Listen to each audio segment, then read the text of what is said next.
Alright, welcome back to Hatter Chatter. As you can see by the title, a bumpy start to 2024. We got a lot to jump into, but not feeling the best. We'll get into that in just a second. But let's go ahead and talk about the first drop. So, the first drop came out on January 1st. Like I said, it was the debut episode. That was the last day that we were technically in the mountains, me and Mrs. Hatter. So we went to Gatlinburg, Pigeon Forge that day. I went to the Cherokee Grill as kind of like a send-off dinner, me and her, after we went downtown and did some tastings and stuff. And I'm going to put some pictures of some of the food up there. If you're ever in Gatlinburg, I highly recommend going to Cherokee Grill. Shout out to my boy DMI Poker for telling me about it. He lives up in the area. He lives in Johnson City, Tennessee, knows the area very well. I asked him about a year ago, a little ways back, maybe a little more than a year. No, I think it was about a year ago. I said, hey man, what spot would you recommend up in the Gatlinburg, Smoky Mountain areas? And he said Cherokee Grill. I went back in February. It was outstanding. This time I went again. I got the ribeye and the best house salad I've ever had in my life from there. Beautiful. Just everything I had was amazing. The bread that I didn't really need. But anyways, it was amazing. So actually, I was eating about the time that the first debut of this podcast came out. And then after that, we went through the Newfound Gap. If y'all are familiar with it, it goes right through the Great Smokies. And it was open, and we went back to the cabin. And this time, I ain't got really no service or anything. So when we get back to the cabin, I hook up to the Wi-Fi, and just the outpouring of messages that I received right off the rip, positivity coming at me about the debut of the podcast was honestly overwhelming. Shout out to my boy James, rhymes with game. I might have said it wrong, but he's part of my poker group. And me and him been talking a little bit, and I'm pretty sure he's going to represent the podcast and the Hatter Army at the WSOP with the rest of us this year, which is super excited to bring him on board. I'm pretty sure that's almost finalized. When it becomes finalized, I will announce it officially on this podcast. So shout out to him first off. And then he was the first one I got the messages from. Me and him interacted a little bit back and forth through my Discord and my Discord group. And then after that, I just laid down, and I received a message on Twitter, X, whatever it goes by. I think it goes by X now. It used to be Twitter, formerly known as Twitter. And it was a guy that me and him have spoke a few times, and he actually lives really close to me. And I'm honestly shocked me and him have never played at a poker table. I don't want to read the message word for word, but his message like really touched me. To summarize it, he's had a tough year. He's battling some health issues, and me and him are pretty much the same age. We live, like I said, we probably live within 30, 45 minutes of each other. And just his message, and he was telling me putting my story out there just and wanting to live life to the fullest really touched him. And me and him talked a little bit back and forth. At this time, it was probably pushing like 11 o'clock on a Monday night, and like I didn't want to stop talking to the guy because his message meant that much to me. I know he's going to probably see this podcast, and sir, I cannot wait. I know I invited you to the live stream game. I hope to see you there, and I hope to see you at the tables, and I hope to get to know you way better. And your message really, really motivated me, and it touched my soul. And when I started the debut of this, and I came up with this idea to have this podcast, you don't know if you're going to get like 5 views or 100 views, or you don't know how it's going to be. And everybody has self-doubt. I have self-doubt. Like maybe no one will care about my podcast, or, you know, what I'm trying to put out there, or my story. And for you to send me that message was like validation in so many ways that my story and what I'm doing, you know, reached someone. So thank you. Even if you were the only person to view this and I got that message, it made it so much worth it. So thank you very much. Grateful Jay, me and you I have a feeling we're gonna play a lot at the tables, and I can't wait to, hopefully I bump into you before, but if not, I'll see you at the live stream on February 10th, Saturday, and we'll get to know each other a lot better, because I can't wait to meet you. And once again, thank you for the message. It means a lot to me. After that, I met another guy, and me and him talked a couple of times. He actually is starting out a YouTube himself. His name is Egg Roll Poker. Shout out to Egg Roll. The story of Egg Roll, I'm not going to spoil it, but y'all go to his channel and you ask him how he got the name Egg Roll. It's hilarious. But me and him talked a little bit. He actually told me about some hands that he played at Harris and a situation. I might talk about that later in another episode, but he got coolered pretty bad. He was in the small blind with King, Jack of clubs. There was a guy that was straddling Maniac, and he raises from the small blind, and the Maniac, he raised to 45 over a few limpers at $6, and he makes it 45, and then the dude goes to 150. He decides to flat out of position. Against the Maniac, I don't really know, but he's trying to get in there and try to bid. The problem is when he called 150, I believe he said the stack was somewhere between 300 to 400, so you're committing so much of your stack right there. Maybe the best move against the Maniacs just to ship it on them and hope that you're ahead of these wild cards. Because he said he was showing like 8-3 offsuit and all kinds of craziness.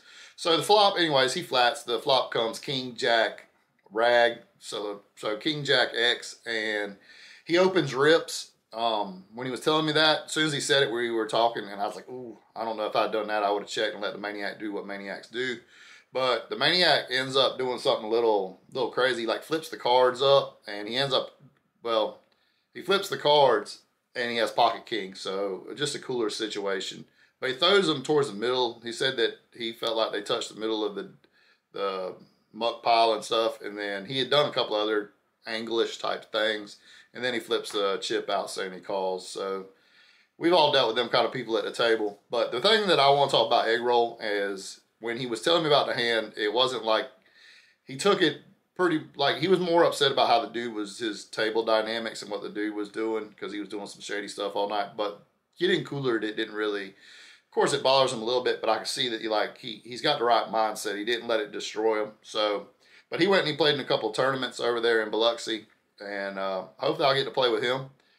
Shout out to you, Egg Roll. It was a pleasure having interactions with you, and I hope people go check out your YouTube. It's Egg Roll Poker on YouTube.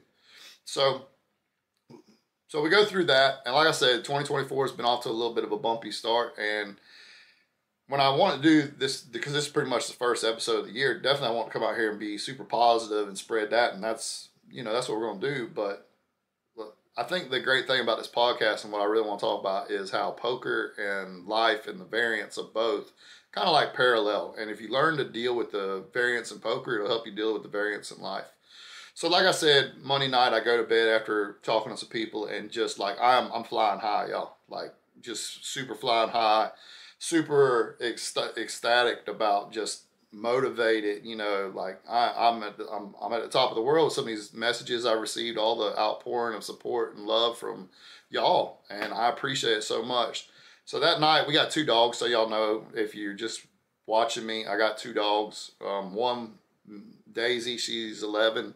She's a lab and pit bull mix. My wife had her when we first met, and she's been a part of our life ever since. And then we have a rescue dog named Cal. But Daisy got sick the last night we was there. So Tuesday morning when we woke up to come back home from this Great Smoky, she was sick, diarrhea, puking, and it was I'm not going to tell you all no lies, it was a rough ride home, dealing with a sick dog, and, it's not her fault. And so we had to stop a lot, and it was a long night. And then we get back, and Wednesday she's still sick. So, of course, I mean, a lot of people say it's just a dog. Our dogs are just not dogs to us. We love our dogs. They're our family. Daisy's the sweetest dog in the world. I'll put a picture up here, I'm sure, of her. And I love Daisy to death. And so is my wife. So we're concerned. So we go take her to our local vet that she goes to, and they do the normal testing, and they mess around with her stomach a little bit, and they want to do an x-ray. When they do the x-ray, they see like a weird spot. So they're not trying to panic us, but they're showing concern. So of course we're concerned. So they want us to take her to get an ultrasound, which they can't do at that doctor's office. We had to go to a specialist. And they couldn't see us till the next day. Like I said, I mean, a lot of people say it's just a dog. Our dogs are just not dogs to us. They're our family. They're like our kids. So Thursday, also, I got a doctor's appointment. So Thursday morning, I wake up and I shoot off to my doctor's appointment, which is like 45 minutes to the east of me to get cleared so I can go back to work. It's my final appointment about my knee. So I get cleared there and I rush back home so I can go with my wife to take Daisy to her ultrasound. And I mean, when we went for the x-rays, they were talking about, of course, they're telling you all the worst stuff, cancerous, and they think that there's a mass and all that. And fortunately, we got great news back from the ultrasound. Apparently, it was just how the x-rays, you know, maybe her stomach. So she's fine. That was a blessing. I'm not going to sit here and tell you anything. Like I said, that's like my family. So when the doctor come in there and gave us the news, that was an emotional wreck. I ain't going to tell y'all no lie. I told y'all I'd be real with y'all. I love my dogs. My dogs, they're there no matter if I do good or bad. They love me. That's unconditional. That's why I love dogs. They'll give you unconditional love. No matter what you do wrong or what you do right, they're going to be there. Even if you make them mad, they'll come back and want their love on you. So that was pretty much Monday through Thursday. Like I said, it was definitely a roller coaster. Just like life. When the thing happened with Daisy, I'd tell you all life, it wasn't like a punch in the stomach. It knocked the wind out of me. So when that happened Thursday, that was definitely a relief when we came home. And then Friday morning, because I was planning on going to the poker room Wednesday, and then either Friday or Saturday. That was to get my live hours in. So she comes first. Family always comes first. I hope everybody feels the same way. Anybody that meets me will hear me say that over and over again. Family always comes first, and my dogs are my family. So Friday morning, dogs are all right. So I tell the missus, hey, I'm going to shoot down to Ocala Bets. So I shoot down to Ocala Bets. First time ever going to Ocala Bets, and play my first session. So how'd the first session of the year go? Let's jump right into it. So like I said, it's the first time I went to Ocala Bets. Excuse me. Feeling bad, so my face is itching and everything. I might be the Mucinex or whatever. I don't know. But and bear with me, my voice is messed up. I can feel it starting to go out, so got a little flu going on. But we'll get to that in a second. So we go down to Ocala Bets. The room is down there, pretty much near the Ocala Airport. It's a nice room. There's things I really like about it. You can tell it's a new room, so they're breaking in some new dealers, and it's nothing. I don't want to bash the dealers. There's some younger dealers in there trying to learn the game, and they're in there learning. So, but you know, that's what the players are there for. You need to be able to help the new dealers and let them get, you know, settled in. A couple of them, I think it wasn't that they were bad dealers. They were just nervous. There was a young kid, Jason. And I really felt bad for him because he was almost like a deer in the headlights. He was so scared to make a mistake, and you can see that he was learning on the fly. But overall, it was a great thing. Now, they do have bomb pots, and as I recap the session right here, I'm going to talk about those. The bomb pots, they do double board bomb pots. Every dealer, $10. It's a 1-2 game. So it's $10 bomb pots every time dealer if you want to play. I'm not a big fan of them, and I'll tell you why. Because they double rake them. So there's already $16 coming out of every one, and I think that's a little harsh, personally. Especially when it's just, I mean, you're just gambling. I mean, there's not much poker. I mean, there's some post-flop play, but you're playing against infinite ranges, and it's just really tough. And really, I've always done bad in them, so I have a bad feeling about them anyway. So maybe my opinion's way wrong. But I do play them because I like to be good for the game. So I played them, and to give you an idea, before we go too much further, I lost 125 just playing the bomb pots, and there was only one that I made it past the original $10. I put a little money in, and I ended up losing that one. So minus 125 there. When you're talking about a 1-2 game, when you buy in for 200, that's a lot to pretty much take a lot of the skill advantage I feel like I have out. So the first big hand of the day that we'll talk about was within the first hour, and there was a guy that you could tell he was a 2-5 reg probably. He liked to make big bets and bully people with money, and I picked up that image on him pretty quick. So he was making a lot of raises, a lot of bigger bets for a 1-2 game. So he goes ahead and he opens up. Hold on a second, let me pull up my exact notes so I get the numbers right here. I don't want to tell y'all no misinformation. So there was a bunch of limps, and he makes it 17. I think I was already in for 5. I think someone made it 5 or something. I could be wrong. But anyways, he makes it 17. I let down 7-5 of hearts. I was under the gun, so I limped. That's what happened. I limped. A bunch of people limped. He made it 17. I got 7-5 of hearts. I go ahead and call. Get one other caller, and the flop comes, well, there's 55 in the pot at this point, and the flop comes king of hearts, queen of clubs, 8 of hearts. So we flop the flush draw with some backdoors. And he goes ahead and he leads out kind of small. He leads out for 20. So, of course, I'm going to go ahead and call. Luckily, the other guy comes along. Now we're building a pot. The pot's up to 118. The turn is the 6 of spades. So now I turned open-ended and the flush draw. So, I mean, you play 7-5 of hearts. You know, you're playing a speculative hand. This is what we're hoping for. So now we got the flush draw, the open ender on the turn, and now he goes ahead and sizes up pretty big. He goes to 100. At this point, I got 136 back. So at first, I was just going to ship it in there, but I felt like he was so committed and he was going to bet no matter if a heart comes. So I was like, well, I'll go ahead and keep my 36 just in case I completely brick out and see what he does on the river. So I go ahead and just flat. Plus, I don't want to look too strong because I'm trying to get the other guy in.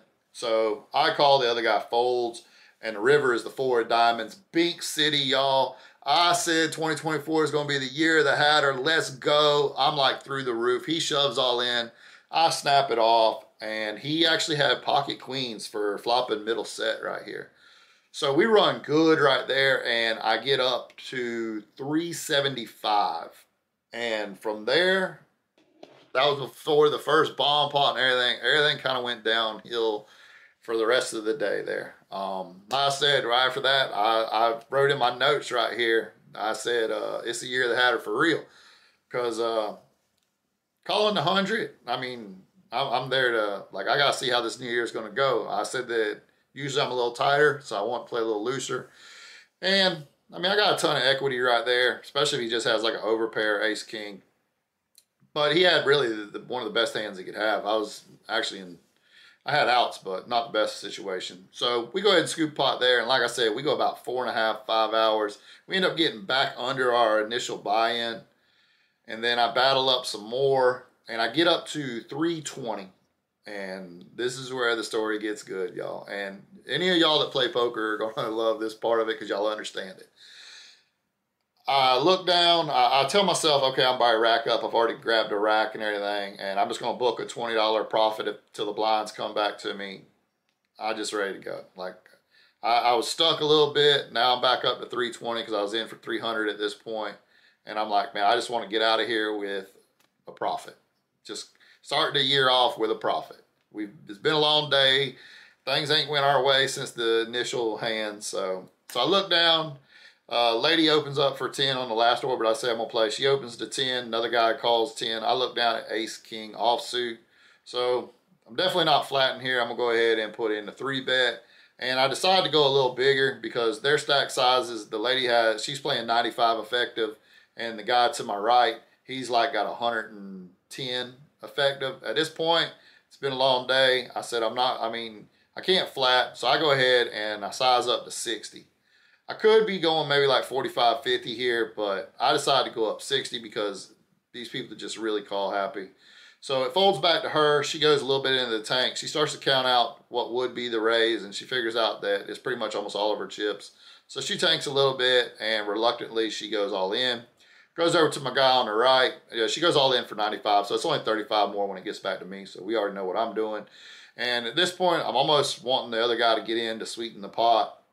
But he thinks about it for a minute, hems and haws, and he folds. I go ahead and flip up the ace king as soon as I call. She shows pocket 10, so I'm like, oh man, can I win a flip? And the dealer, he ain't gonna let me down. When he goes ahead, he flips it up. Y'all know how the door card is. The door card is the ace. And I'm like, yes, here we go. Because I know I'm about to get up out of here. This is the hand I needed. It's gonna book a nice little profit now. And it comes ace, deuce, and the last card reveals the 10. And she hits a set. And then the turn gives us a little bit of a sweat. It's another deuce, so maybe I can hit another ace. No. So we end up losing there, and I end up cashing out I end up playing 2 more orbits just because I was kind of like talking to a lady and telling her it was a nice hand. And, you know, I don't want people to think that I'm a bad loser or anything like that. I try to be the best I can about being good for the game. So we end up booking a $110 loss there. So we get 6 hours in. When we go to the board here in a minute to catch up on everything, we'll talk about that. But that's how the first session went. We end up coming home. And then my plan was to go play Sunday at Orange Park and Saturday to do an online grind. Thursday night when I got home, the 10NL, try to win 1K at 10NL. I've decided to do it on Ignition Casino, is Ignition Poker. And the reason I did that is because I'm an affiliate of them. And so that's where that will go on. While I'm talking about that, I want to do some content off that. And I'm working with OBS Studio trying to learn it. Like I said, I'm not good with technology, so I'm trying to learn all this stuff on the fly as I'm bringing y'all this podcast and bringing to y'all other videos to my YouTube. Also, this podcast is on Spotify, so if you don't want to look at my ugly face, I understand. Go to Spotify. You can listen to it there while you're driving around. So that's an online thing. Would you want me to stream me playing the whole time, or would you like to see maybe just the best hands of the week? Because I know it gets boring just watching someone fold, and at the micro stakes, bluffing is not one of the. It's a lot harder. It's really about making hands, value hands, and betting it and doing that. It's really a grind. So I don't know how exciting it would be because there's not going to be a lot of big bluffs and stuff while I do the challenge. So I'm wondering, would it be better just to show the big hands? Would y'all like to see videos of that? Or would you like to see the complete sessions that I play? So give me your thoughts below. I appreciate any feedback I can get from y'all.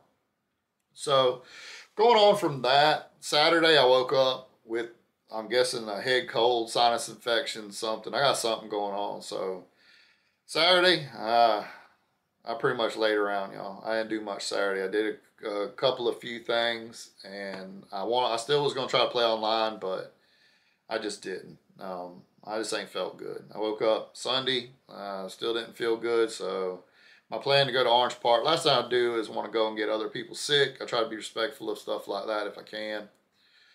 So we'll go ahead and get to the board, our big board, and get updated on everything and just see where we're at on everything there. Y'all bear with me. Like I said, I was still feeling pretty bad, but we can't let none of that stop the podcast. The podcast coming to you every week. Rain, sunshine, you know the saying. Sorry. So let's go ahead and go to the big board. So live poker related, our goals were hours 300. So we got 6 hours in our first session. Winnings, we're going to start off stuck. We're going to start off in the red at minus 110. Poker streams, of course, we ain't been on poker stream yet. I added something here. It was important. I wanted to add this. I want to go to 20 different poker rooms this year. The reason I added this was when I went to Ocala Bets, I had at least over 10 people come up to me and be like, man, I love the hat. Interacted with me because of the hat, and I want to get out there. I want this podcast to be, I want it to be seen by people, because the more people it can be seen by, the more maybe I can get more messages like I did the one I told you in the front, or meet more people like Egg Roll. I mean, that's my goal, is to build this amazing, community of people like me that love poker and be there for each other. If you're having a bad day, you got someone to talk to. Like I said, I'm gonna start a couple of different social media things. I'm going to have a Facebook group, Hatter Chatter Podcast. All the links I'm going to put in the description. That's something I'm working on. Last week I didn't have them in when I first dropped it, but I went back and added them. We're going to have a Facebook. You can come and interact with myself. We're going to have a Discord for the Hatter Chatter Podcast. So if you want to come in there, I'm going to keep that where it's pretty much, I want people to be able to come and talk about life, meet each other that like my podcast. And then I'm also going to have like a hand review. So if you have a hand or you want to talk poker strategy, we're going to have a section for that too. So different poker rooms, we're going to do 20. So Ocala Bets is our first session of the year. That'll be one of 20. I definitely want to hit that number. That's about me getting out there meeting people, and that's very important. Online, I played like 10 minutes. So I put 0.10 out of 300. I just got on there trying to mess around with how I was going to show my online results. And I want to put them up here, right here. You'll see it. I played 10 NL, 2 tables. I bought in for 10 and I profited $2.12. So $2.12 of the 1K bankroll challenge we have got. But I was pretty much just got on there to see how I could keep track of and bring it to y'all. Because I don't want to just get on here and say, oh, I won $50 or I won this, and not be able to show y'all the proof of it. Because I think that's big when you see all these videos and stuff. You want people that can show it to you. That's why I wondered how y'all want me to do my online streaming. Hopefully I'll start to do some of it live so I can interact more. But I got to learn OBS Studio a little bit more and figure out how to get like chat and all that and do it all. I think I'll do it through YouTube because I like YouTube. And then YouTube related goals. I'm pretty excited about this. If you remember, I said I had 650 subscribers when the debut episode hit, and the goal was to get 2K. So I said it'd be 2,650 subscribers. So this week alone, I got 27 more subscribers. We're up to 677. So that is awesome. 27 more people have come in to watch the Hatter and the Hatter Chatter podcast and sub to it. That's amazing. We're on our way, y'all. Super excited about that. Also, like I said, the podcast got a lot of watch time, and I got 4 new subscribers from there. And I really got so much positive feedback, and that's so much bigger than analytics, stats, or anything like that. And I don't want to get too caught up in that. It's just something to kind of like keep trying to make sure. It's all about motivation and keeping us going and growing it, because the growth is how you meet more people and you touch more people and you affect more people. And I want to start affecting people in positive ways, because there's too much negative out there, if y'all know what I'm saying.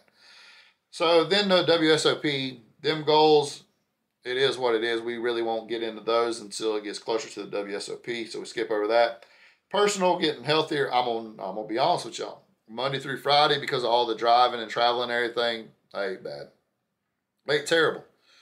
Friday, when I went to and did my session, I did really good that day. I didn't eat too bad. Saturday, I didn't eat bad, but I've been sick. And then Sunday, I didn't really eat too bad on Sunday either. So we're doing all right with that, but as soon as we get feeling better, we're going to start working out, and that's definitely got to be a big part of this, as I've said before. I'm just trying to check on the time, make sure I ain't running this too long, too short. But that's pretty much the goals of the week, or the updates to the Hatter Chatter board. This week coming up, it's my first week going back to work. I definitely want to hit the online grind Monday through Friday.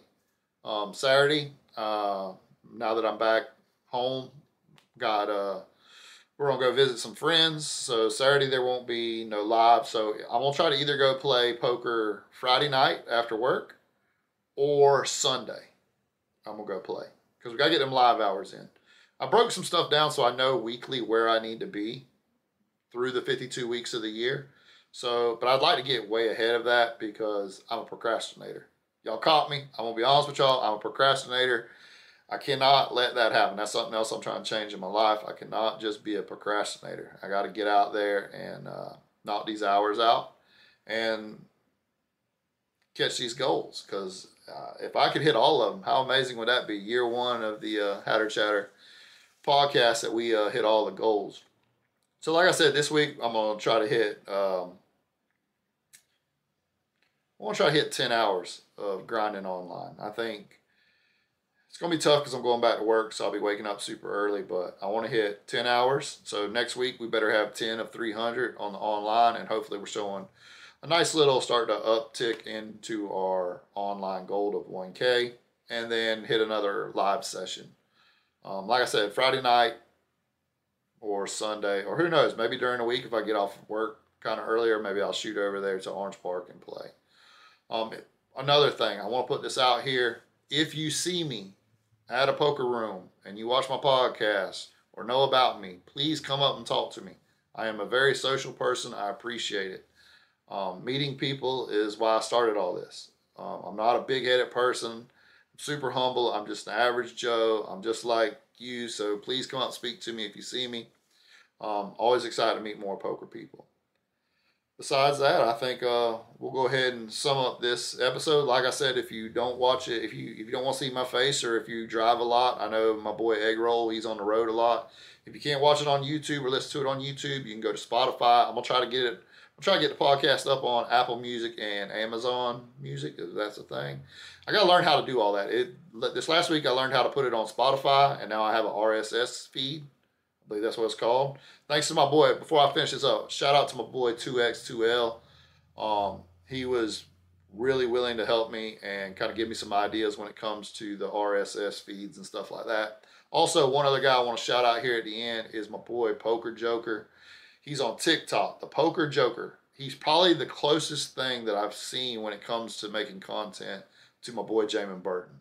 And I'm trying to motivate him to get him on YouTube more, because his content and what he's doing is really cool. I really dig what he is doing. He's very creative with it, and I think he needs a lot more viewers. So if you are a TikTok person, go check out the Poker Joker. So we'll go ahead and sum it up, and I will see y'all next week, hopefully with a lot better results and feeling 100% better. All right, y'all. See y'all next week. Hatter loves y'all.